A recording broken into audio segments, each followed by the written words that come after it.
It was a wild, long weekend for the residents of Village, where they had an unlikely visitor after taking out the trash. So our trash was basically sitting right there, and we just saw a raccoon. We opened the door, and the raccoon just came right in. The raccoon incident happened right here outside of Village 673, where the animal came in through those grates down into the students' room, where it eventually tried to find another way out, being this window right here. It got stuck, and animal control and public safety had to come and cut a hole in the screen in order for the animal to be set free. It went in my closet, it went all over our beds, we had to wash everything, so that was kind of gross, but nothing really that bad. Director of Residential Life Mark DeVilbus stressed the importance of a quick and safe response. Well, our first priority is always student safety.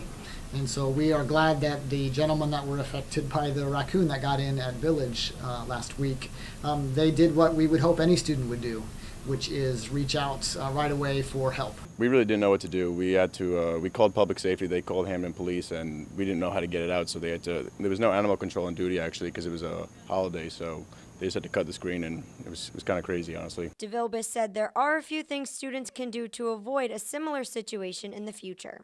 I think it's important that students not leave entry points open for extended periods of time. So that's like propping doors, leaving a window screen open, for example, for long periods of time. The other thing that residents can do is keep a clean room.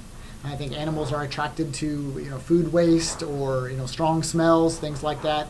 And so keeping a clean space would lessen the likelihood that an animal would even want to come in. Reporting from Village, Kerry Golden, Q30 News.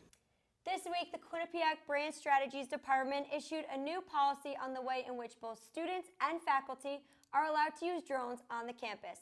The policy is an extra safety measure for the university. Amy Walker is a journalism professor and teaches the class Journalism and Technology.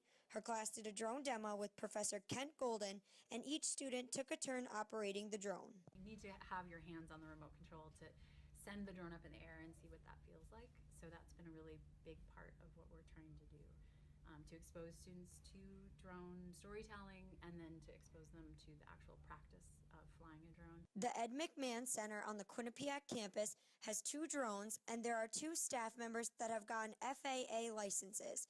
The hope is for students to be able to use this equipment to do workshops with faculty. Under the new policy, in order to fly the drones, people on campus need to get permission. It doesn't keep us from using it for educational purposes by any means, and there's still some permissions we have to go through, and we've been doing that in the past.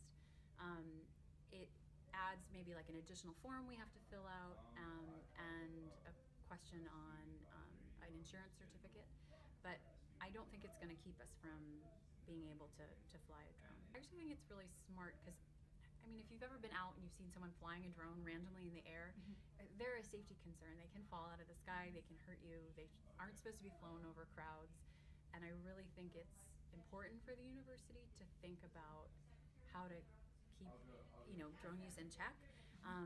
So,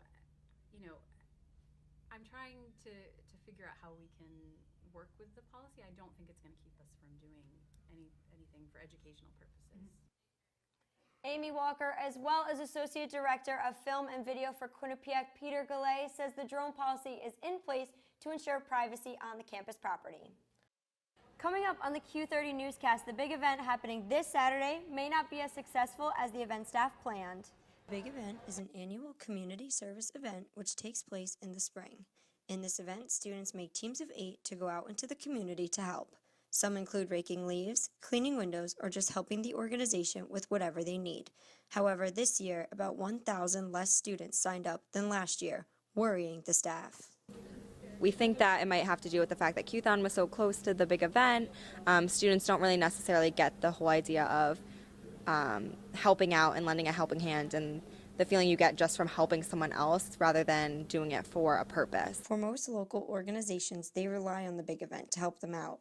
But with the lack of student signups, not every place usually involved will be able to get the help they need. These local entities schedule their entire spring around Quinnipiac students. They plan what they need to do, whether it's painting a building or planting, doing some gardening in their surrounding areas. They plan and wait for Quinnipiac students to do it because they know we're coming.